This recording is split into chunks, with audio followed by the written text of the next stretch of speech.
Presented by LKD Music. DJ Mithu, Raja Patsoni. बदाना निभइलु किरिया तू खोइलु काल रहलु मोर आज दशहरा के भइलु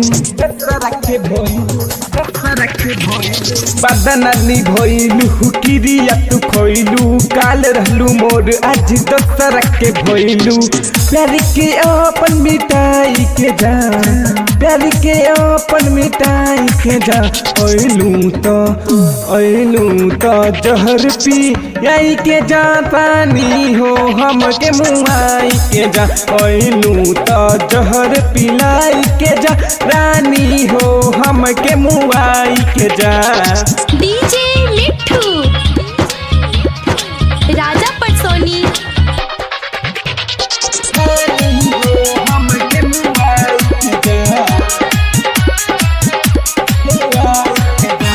मिली सुकून मरब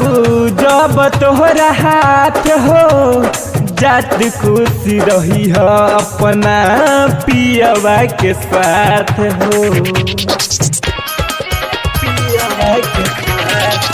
मिली सुकून मरब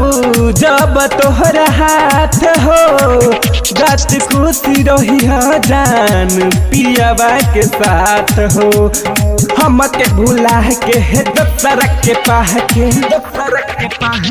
हम के भुला के है दशहरा के पाह के बिच के काट हटाई के जा बिच के काट हटाई के जा ओइलू तो जहर पी लाई के जा रानी हो हम के मुआई के जा ओइलू तो जहर पी लाई के जा रानी हो हम के मुआई के जा। DJ Mithu, presented by LKD Music.